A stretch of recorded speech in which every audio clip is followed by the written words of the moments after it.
Hello. You'll know that when it comes to Infiniti, I try to share all these cool features. Among those have to do with lighting, and I've shown the Swiveling Headlights as part of the AFS system, automatic front lighting, whereby if you were to put your vehicle into drive, you might notice, if you have the feature that is, that your right side low beam will walk. Do you see that? As you turn your steering wheel, it's going to turn with you to enable you to light up the road a little better on curves. The left side does not do it, at least the way these are set up in the United States. Left-hand drive on the right side of the road, and the left side only works when you get up to 16 miles an hour or so. Well, I've got another feature that I'd like to share. It's even cooler, a little more exciting. And this, so we know that if you were to flash your high beams, all you have to do is pull this, right? Like that, right? And to keep them on constantly, you push it away from you, right? You'll notice that in this car, in this vehicle, it's a 2016 Infiniti QX80, it's not the blue that you saw over here. That blue right there is not showing up. Instead, you have this green. Let me get a little closer to show you what that green is.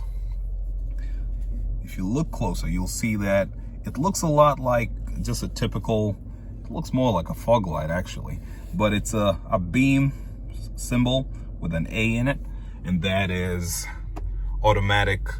The feature is called high beam assist, but the best way to explain it is that it is an automatic high beam setting. And so right now I'm pushing the stalk away, but instead of the blue coming up and then you seeing the high beams, it's just staying with this green thing on. What happens is that the vehicle will sense and determine when the high beams need to come on.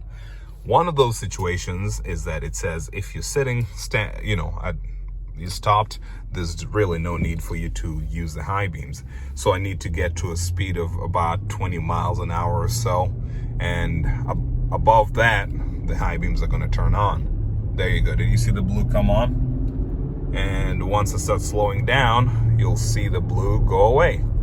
Not only that though, the one thing is that I noticed that when I come to, oh, watch out, you'll see the left beam swiveling if you pay attention. You see it on the road? Cut it a little tight over there. Then it straightens out. So the main function of this is that, oh, it's on again, is that if you're driving and you see a vehicle in front of you, either a vehicle that's on part of oncoming traffic or a leading vehicle, it will usually turn off the high beams automatically, which it has done right now. But I also noticed that there are scenarios that usually turn the high beams off. One being signs. If right now it looks all good, but sometimes I've seen situations where you're facing so many signs that it decides, hey, you know what, maybe you don't need the high beam right now. The other situation is city driving. If you were in the city and you have all these lights, overhead lights, road lights, street lights, whatever you want to call them, the high beams usually end up turning off. So right now, let me see if it clears this. Yep, still on. I'll turn it off by pulling the lever backwards. Turn it back on by pushing it. But sense that vehicle, so it's going to stay off. Once I pass them, back on. It's pretty good. It's really, really good.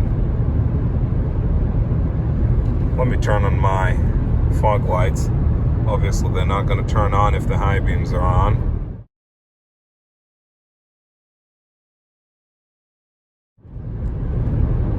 And right now I'm approaching some lights over there at an exit.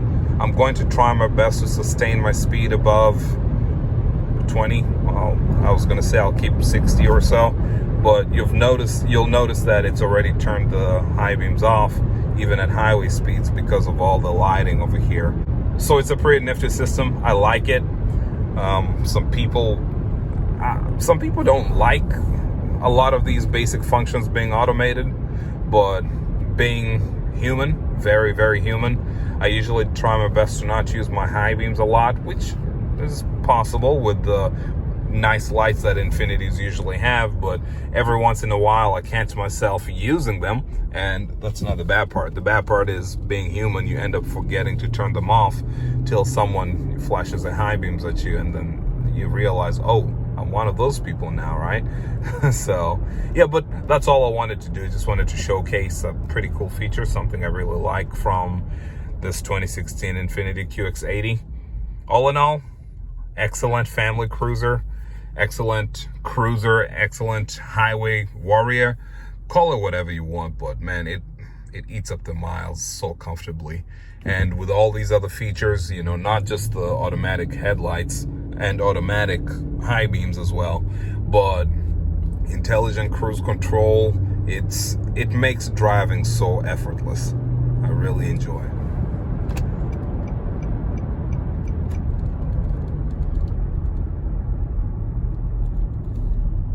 Swiveling headlights, swivel left, high beams on maybe, stay over 20 miles an hour. I think it's actually like 22, the exact number, but it's probably looking at me thinking, there's so much light here, why do you need your high beams on?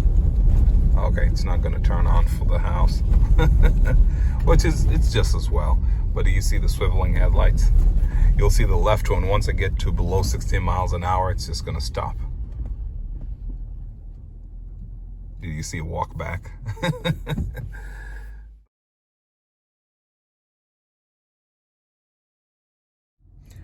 There is one unintended consequence of all this that I need to talk about. My fog lights do not work. Let me turn off the automatic high beam and you'll see how bright the fog lights are. Very evident, right?